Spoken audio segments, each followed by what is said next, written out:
Hello student, स्वागत है आप सभी का हमारे चैनल में। आज के वीडियो लेक्चर के अंतर्गत हम स्टडी करेंगे सरफेस केमिस्ट्री के बारे में। तो आइए शुरू करते हैं। क्लास 12th केमिस्ट्री में यूनिट 5 सरफेस केमिस्ट्री है और यह चैप्टर एग्ज़ाम के लिए बहुत ही इम्पोर्टेंट होता है। इस चैप्टर से अधिकांशतः क्वेश्चन एग्ज़ाम में पूछा जाता है। ठीक है, तो आइए इस चीज़ के बारे में हम स्टडी करते हैं और उम्मीद है कि आपको यह समझने में किसी प्रकार का दिक्कत नहीं होगा और इसको आप शुरू से लेकर अंत तक देखिएगा।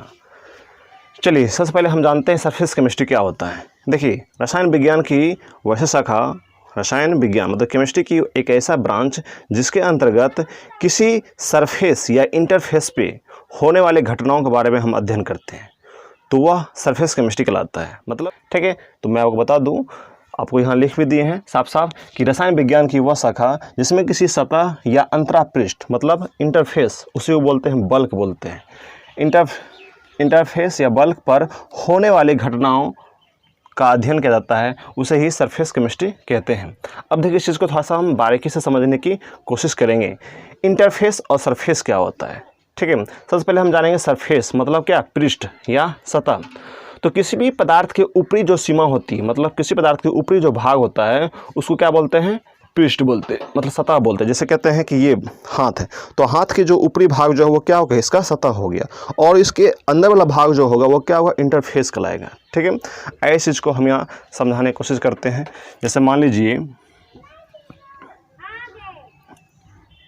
इतनी बड़ा हम साइज का कोई एक पदार्थ ले लेते हैं। ठीक है, तो इस पदार्थ के जो ऊपरी जो भाग होगा, ये ऊपरी वाले जो भाग होगा, ये ऊपरी भाग क्या कहलाएगा, इसका सरफेस कहलाएगा, मतलब पृष्ठ कहलाएगा या सतह कहलाएगा। लेकिन इसके अंदर वाले जो भाग होगा, इसके अंदर वाला पूरा भाग जो होगा, ये अंदर वाला भाग क्या कहलाएगा, इसका इंटरफेस मतलब बल्क कहलाएगा। ठीक है, तो इस चीज़ को आप ध्यान रखें। जैसे कहते हैं नदी तालाब, तो नदी या तालाब जो पानी होती है, तो पानी के जो ऊपरी सतह होता है क्या, मतलब पानी के ऊपरी वाला जो भाग होता है उसको हम क्या बोलते हैं, सतह बोलते हैं, सरफेस बोलते हैं। और पानी के जो मतलब ऊपरी भाग से जो अंदर वाला भाग होता है उसको हम क्या बोलते हैं, इंटरफेस बोलते हैं। ठीक है, या बल्क बोलेंगे। ठीक है, कोई पदार्थ ले लीजिए, तो पदार्थ के जो ऊपरी भाग होगा उसको क्या बोलेंगे, सरफेस बोलेंगे, और उसके भीतरी वाले भाग को क्या बोलेंगे, मतलब भीतर वाले भाग को बोलेंगे इंटरफेस या बल्क बोलेंगे। ठीक है, चलिए, जिसको हम अंतरापृष्ठ भी कहते हैं ना। अब देखिए, यहाँ सरफेस इंटरफेस के हम दोनों चीज़ें लिख दी हैं। अब सरफेस इंटरफेस को हम ऐसे भी डिफाइन कर सकते हैं कि वह बाउंड्री जो दो फेज को अलग अलग करे, मतलब वह बाउंड्री जो दो अलग अलग फेजों को अलग अलग करे, वह क्या कहलाता है, सरफेस या इंटरफेस कहलाता है। या इसको हम ऐसे भी बोल सकते हैं कि जो दो फेज को अलग करने वाले बाउंड्री होता है उसको क्या बोलते हैं, सरफेस या इंटरफेस बोलते हैं। हमने साफ साफ लिख दिया है कि दो फेज या दो फेजेस को अलग करने वाले बाउंड्री सीमा को सरफेस या इंटरफेस कहते हैं। इस चीज़ को थोड़ा सा आइए समझने की कोशिश करते हैं। जैसे देखिए, यहाँ अगर हम बात करें, ये पानी है, ये पानी का एक लेयर हो गया, पानी का एक भाग हो गया। ठीक है, और इसके नीचे एक हम सतह ले लेते हैं, मतलब समझ लीजिए क्या, प्लास्टर है या कोई कांच है या कोई धातु का बना हुआ बर्तन होगा। ठीक है, तो क्या देख रहे हैं, एक ये पानी का लेयर है, मतलब एक पानी का भाग हो गया, एक क्या हो गया, इसका कोई धातु या किसी पदार्थ या किसी ठोस या मान लीजिए कोई कांच है। ठीक है, तो इसका एक लेयर है। तो ये दोनों का मतलब एक ये फेज हो गया, पानी का फेज हो गया, एक हो गया आपका ये किसी धातु का फेज हो गया। ठीक है, अवस्था होगा। तो इस दोनों के बीच ये बाउंड्री काम कर रहा है। इस दोनों के बीच कौन सा बाउंड्री काम कर रहा है, यही बाउंड्री ना। यही बाउंड्री जो है पानी को, मतलब ये जल है, अगर इसको हम जल मानते हैं, इसको हम मान लेते हैं, मान लीजिए कांच मान लेते हैं, शीशा। ठीक है, जो ठोस होता है। ठीक है, और ये जल है। तो इस कांच के ऊपर क्या है, पानी है। तो पानी और कांच के बीच एक कैसा, एक बाउंड्री की तरह कार्य कर रहा है ना, मतलब कांच के अंदर पानी को जाने नहीं दे रहा है और पानी कांच में प्रवेश नहीं कर रहा है। तो इस दोनों फेज, मतलब एक ये फेज हो गया, एक ये फेज हो गया, तो दो फेजों को अलग अलग करने वाले जो बाउंड्री होता है उसको क्या बोलते हैं, हम सरफेस बोलते हैं या उसको हम इंटरफेस बोलते हैं। ठीक है, इस चीज़ को आप ध्यान से समझने की कोशिश कीजिएगा। चलिए, अब देखिए, सरफेस मतलब सरफेस के फेज के बीच हाइफन या स्लैश द्वारा क्या करते हैं, उसको हम दर्शाते हैं। देखिए केमिस्ट्री में हम क्या करते हैं, जैसे मान लीजिए दो फेज हो गया, ठीक है, एक सॉलिड हो गया एक लिक्विड हो गया, तो हम केमिस्ट्री की भाषा में उसको हम कैसे कैसे अलग अलग करके दिखाएंगे। जैसे मान लीजिए कोई सॉलिड है, तो सॉलिड और लिक्विड दो अलग अलग फेज, जैसे मान लीजिए ये भी कांच है ना, सॉलिड है, ये जल क्या है, लिक्विड, तो दोनों अलग अलग फेजों को हम कैसे दर्शाएंगे केमिस्ट्री में, उसको दर्शाएंगे या तो हाइफन के माध्यम से या तो स्लैश के माध्यम। जैसे सॉलिड हो गया, सॉलिड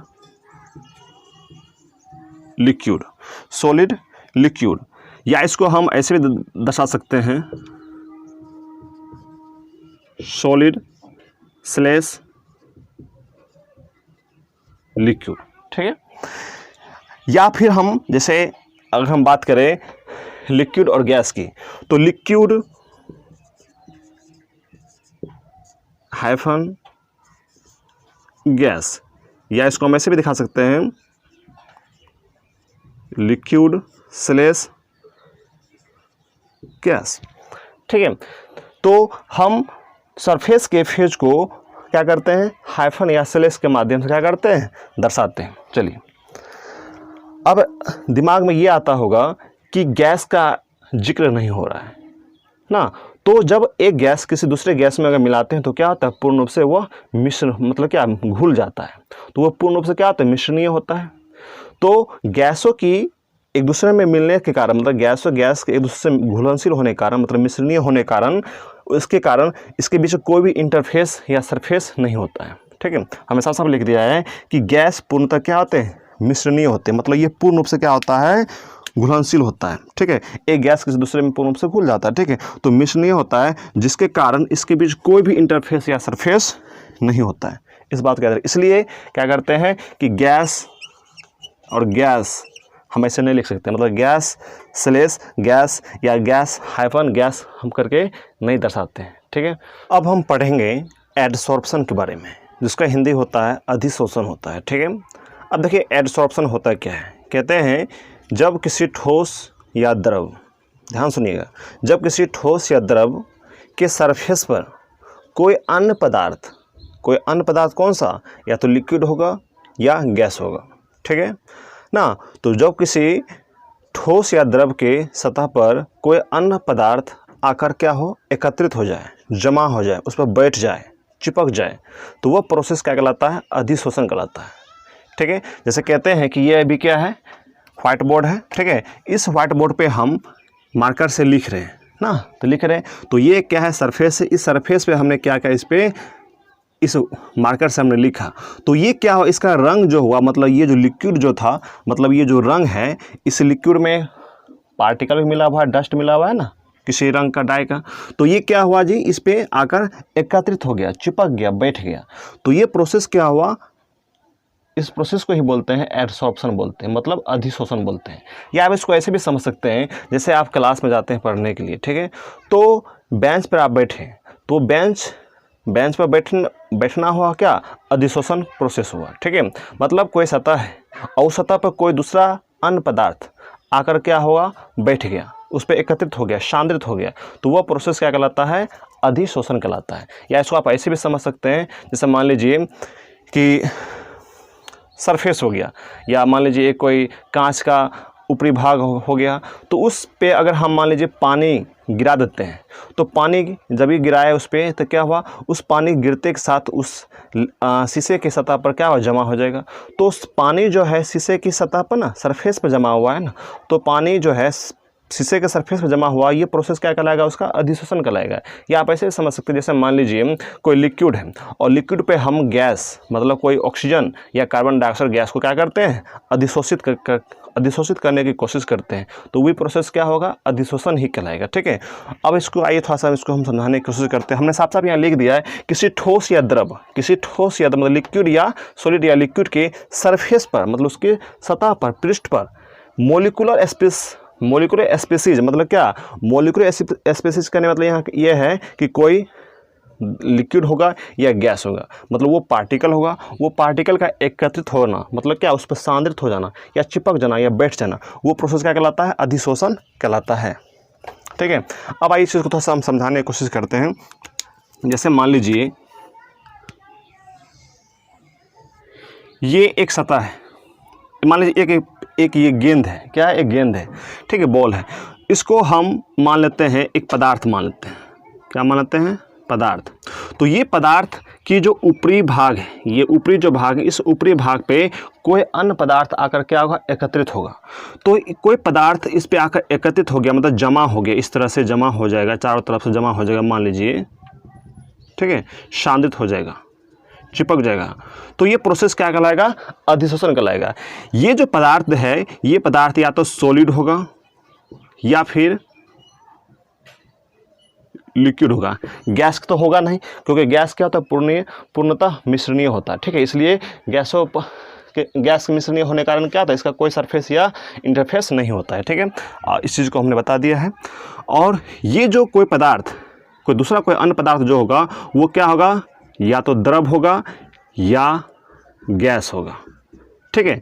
मतलब या द्रव होगा या तो गैस होगा। ये पदार्थ क्या होगा, इस पदार्थ के ऊपरी भाग पे आगे क्या होगा, सांद्रित हो जाएगा, चिपक जाएगा, बैठ जाएगा। तो ये प्रोसेस क्या कहलाएगा, एडसॉर्प्शन कहलाएगा, मतलब अधिशोषण कहलाएगा। अधिशोषण मतलब किसी के अधीन ना, कहते हैं कोई किसी के अधीन है, मतलब कोई किसी के संपर्क में है, ठीक है, कोई उसका गुलामी है, ठीक है। तो यही बात है, इस पदार्थ के ऊपर वाले भाग पे ये ठोस के कण या गैस के कण आकर क्या होता है, सांद्रित हो जाता है। तो ये प्रोसेस क्या कहलाता है, अधिशोषण कहलाता है, ठीक है। सिंपल हम समझिए कि क्लास में आप जाते हैं पढ़ने के लिए, तो बेंच पे आप बैठे, तो बेंच पे बैठे आप बैठे, तो ये बैठने की जो प्रक्रिया हुआ जिस पे आप बैठे हुए, तो ये प्रोसेस क्या कहलाएगा, उसका अधिशोषण कहलाएगा। चलिए इसके कुछ हम आपको एग्जाम्पल देने की कोशिश करते हैं। और एक बात याद रखिएगा, यह अधिशोषण जो होता है वह सरफेस फिनोमिना होता है। याद रखिएगा, ऑब्जेक्टिव में याद ये क्वेश्चन आता है इसमें से, मतलब पृष्ठीय परिघटना है, ठीक है। मतलब पृष्ठ पे होने वाली ये घटना होती है, इसलिए इसको हम क्या बोलते हैं, एडसॉर्प्शन बोलते हैं, ठीक है। अब देखिए सिलिका जेल, अब देखे होइएगा कोई प्रोडक्ट लेते हैं तो उसके बीच एक सिलिका का जेल का एक पौच दे देता है, ठीक है, मतलब व्हाइट रंग का, ताकि उस पदार्थ में नमी ना लग सके। मतलब वायुमंडल में जो भी नमी होती है, वो जलवाष्प होता है, उसको क्या करता है, सोख लेता है ना। तो यहाँ लिख दिया, सिलिका जल के द्वारा जलवाष्प का अधिशोषण। जैसे मान लीजिए ये एक पौच है, तो ये क्या है, सिलिका है, क्या है, सिलिका जेल है। अब इसको हम क्या करेंगे, किसी वायुमंडल में रख देंगे या किसी पदार्थ में पैक कर देंगे। तो अगर मान लीजिए कहीं नमी होगा या ठंडा होगा, तो क्या करेगा, वो नमी को क्या करेगा, ये सोख लेगा, मतलब ये सोख लेगा, उसके ऊपरी परत में क्या होगा, जमा हो जाएगा। लेकिन प्रोडक्ट को क्या करता है, सुरक्षित रखता है, ठीक है।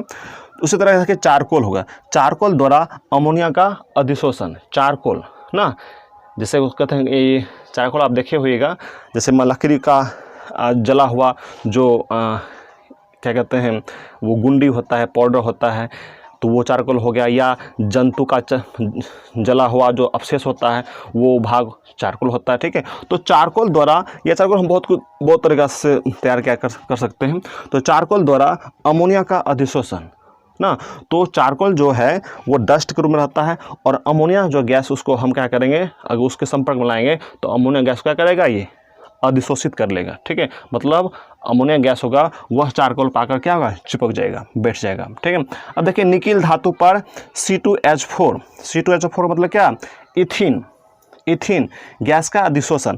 जब हम गर्म निकिल धातु पर इथीन का रिएक्शन करवाते हैं तो क्या होता है, इथीन जो गैस होता है वह निकिल धातु पर क्या होता है, अधिशोषित हो जाता है, मतलब उस पर आकर चिपक जाता है। जैसे यहाँ देखिए, अगर हम बात करें, ये निकिल का एक मतलब निकिल का मेटल है, मतलब ये निकिल धातु है, ठीक है।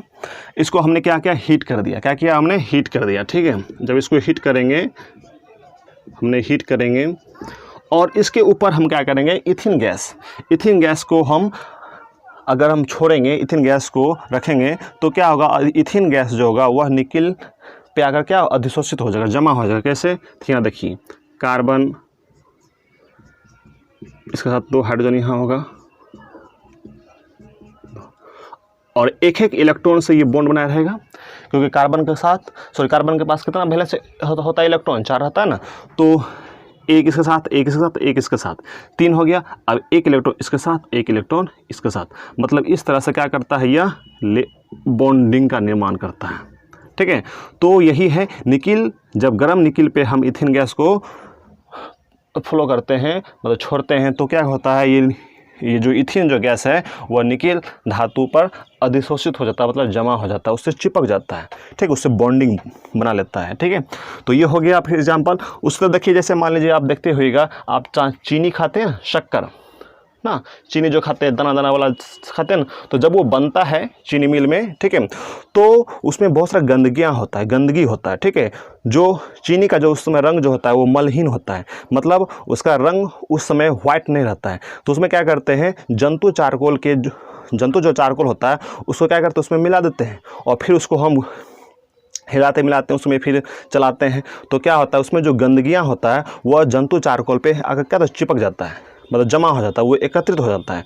तो वह गंदगी अलग हो गया जंतु चारकोल के सहायता से, और जो गंदगी अलग हो गया और जो चीनी है वो एक सफ़ेद चीनी के रूप में बाहर निकल जाता है। तो हम कहते हैं कि चीनी कैसा है, पूरा वाइट है ना।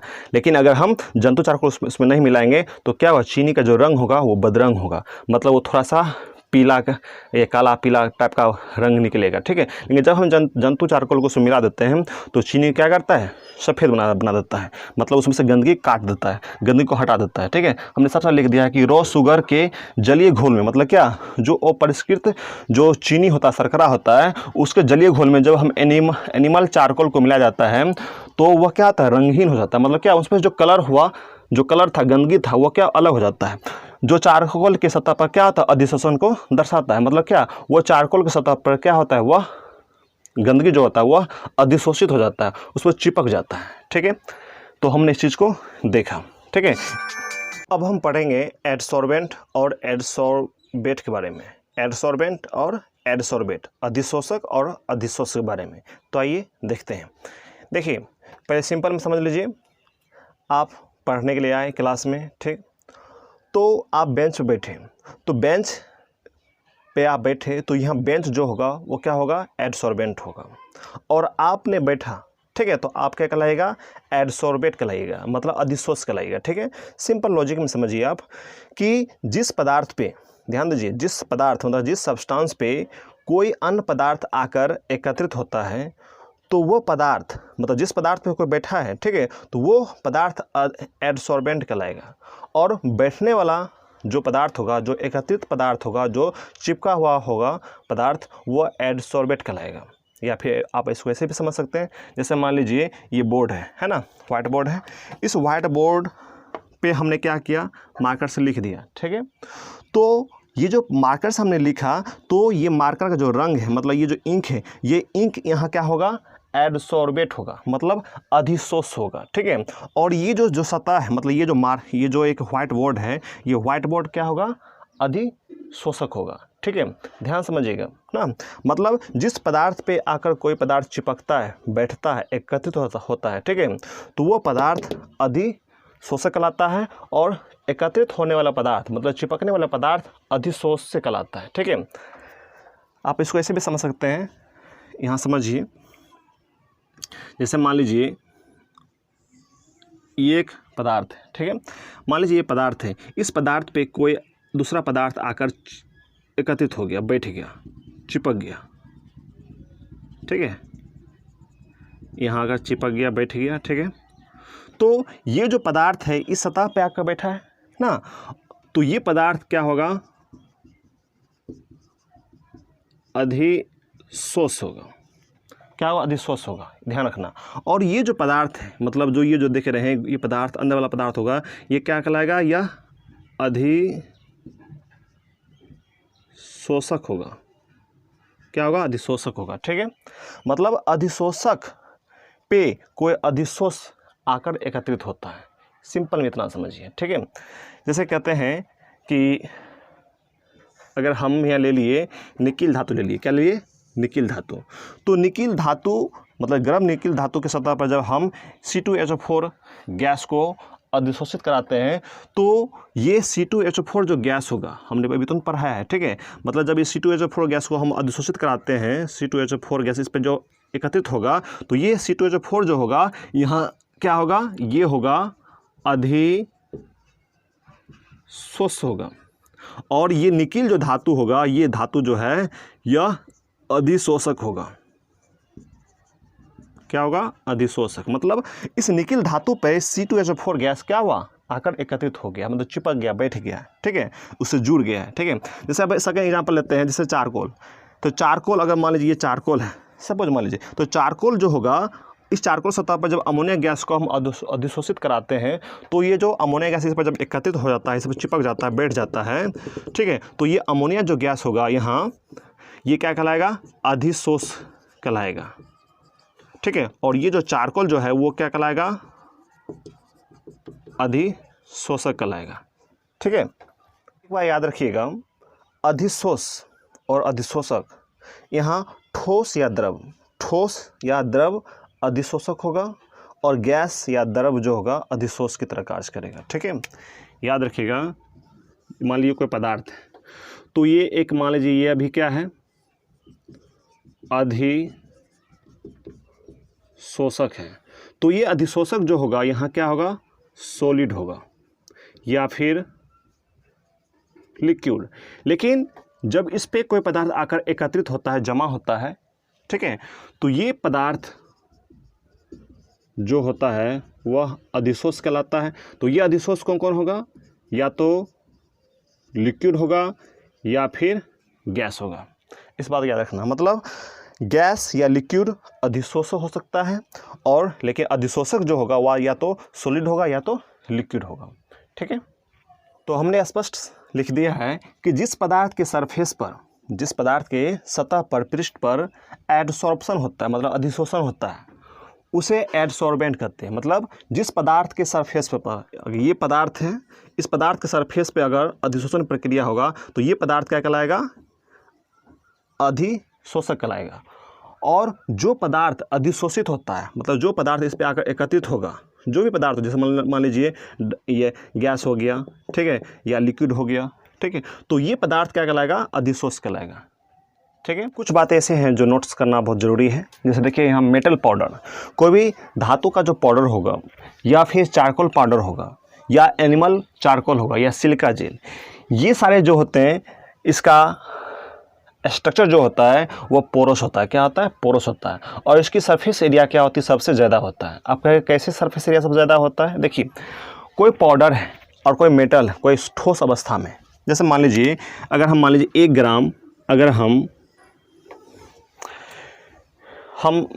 मिट्टी लिए, सपोज मान लीजिए, या 1 ग्राम हम कोई ठोस लिए, तो इसकी सरफेस एरिया क्या होगा, इतना ही दूर तक होगा ना। लेकिन अगर हम 1 ग्राम इसी ठोस को हम क्या करें, बारीक पाउडर बना लें, तो जब ये बारीक पाउडर होगा तो ये डस्ट के फॉर्म में होगा ना। तो डस्ट के फॉर्म में होगा तो इसको अगर हम फैलाएंगे तो ये बहुत सतह ले लेगा, मतलब इसका एरिया क्या होगा, बहुत ज़्यादा हो जाएगा। मतलब ये अधिक भागों का क्या करेगा, छेक लेगा, ठीक है। तो जो भी पाउडर होता है, वो पाउडर जो होता है उसकी सरफेस एरिया क्या होती है, सबसे ज़्यादा होता है, ठीक है ना। और ये सभी क्या है, एडसॉर्बेंट की तरह क्या करता है, कार्य करता है। इस बात को याद रखिएगा, ये सभी जब भी होगा क्या होगा, यह वर्क करता है किसकी तरह, एडसॉर्बेंट की तरह, ठीक है। जैसे मेटल पाउडर हो गया, या चारकोल पाउडर हो गया, या एनिमल चारकोल हो गया, या सिलिका जेल हो गया, ये सभी एडसॉर्बेंट की तरह कार्य करेगा। जब इसको हम क्या करेंगे, हम किसी प्रोडक्ट को बनाने में क्या कर इसका प्रयोग करते हैं, जैसे मान लीजिए यही सिलिका जेल हुआ, तो सिलिका जेल को क्या करते हैं, पॉच में बना कर रखते हैं, ताकि वायुमंडल में जो भी नमियाँ होता है उसको क्या करता है, अधिशोषित कर लेता है। या मान लीजिए एनिमल चारकोल हो गया या मेटल पाउडर हो गया, तो जो कारखानों में जो विषैले गैस निकलता है, उस गैस को क्या करता है, अधिशोषित कर लेता है, ठीक है। तो इसकी सरफेस एरिया क्या होती है, सबसे ज़्यादा होता है। तो यह एडसॉर्बेंट की तरह कार्य करता है, ठीक है। और जो पदार्थ इस पर एकत्रित होता है वह अधिशोष होता है, ठीक है। जैसे मान लो कोई विषैला गैस इस पर क्या होगा, अधिशोषित हो जाएगा, एकत्रित हो जाएगा, तो वह एडसॉर्बेंट एडसॉर्बेट की तरह कार्य करेगा और यह एडसॉर्बेंट की तरह कार्य करेगा। एक बात और याद रखिएगा कि जैसे अमोनिया गैस है, अमोनिया गैस हो गया या सल्फर डाइऑक्साइड हो गया SO2 हो गया, क्लोरीन गैस हो गया, ठीक है, फॉस्फीन गैस हो गया PH3, CO2 गैस हो गया, कार्बन डाइऑक्साइड गैस हो गया, या नाइट्रोजन गैस या ऑक्सीजन गैस, ये सभी जो गैसें जो हैं वह एडसॉर्बेट, ये सभी एडसॉर्बेट की तरह कार्य करता है, मतलब अधिशोष्य की तरह कार्य करता है, ठीक है। और यहाँ अगर हम बात करें चारकोल, इसमें से कोई भी ले लीजिए, हमने चारकोल लिया है या आप सिलिका जेल भी ले सकते हैं, ठीक है। तो ये जो होते हैं वह एडसॉर्बेंट की तरह क्या करता है, वर्क करता है, ठीक है। मतलब इसके सतह पर ये क्या होता है, ये सभी जो गैसें जो हैं, ये सभी क्या है, जो गैस है वो क्या होता है, अधिशोषित हो जाता है। मतलब इसके सतह पर क्या होगा, अधिशोषित हो जाएगा, इसके सतह पर क्या होगा, अधिशोषित। बाहरी सतह से क्या होगा, अधिशोषित हो जाएगा, मतलब बाहरी सतह से इसको ढक लेगा, इस पर एकत्रित हो जाएगा, जमा हो जाएगा, चिपक जाएगा, ठीक है। तो याद रखिएगा ये सभी एडसॉर्बेंट की तरह कार्य करेगा और ये जो गैस है ये सभी एडसॉर्बेंट की तरह कार्य करता है, एडसॉर्बेट की तरह कार्य करता है। और ये चारकोल जो है एडसॉर्बेंट की तरह कार्य करता है। तो जिस पदार्थ की सतह पर कोई अन्य पदार्थ आकर चिपकता है, एकत्रित होता है, तो चिपकने वाला पदार्थ एडसॉर्बेट कहलाएगा। और जिस पदार्थ की सतह पर चिपकता है वो पदार्थ, वो सतह, मतलब वो जो पदार्थ जो है वह क्या कहलाएगा, एडसॉर्बेंट कहलाएगा, ठीक है। इस बात को आप ध्यान रखिएगा। चलिए हम आगे बढ़ते हैं।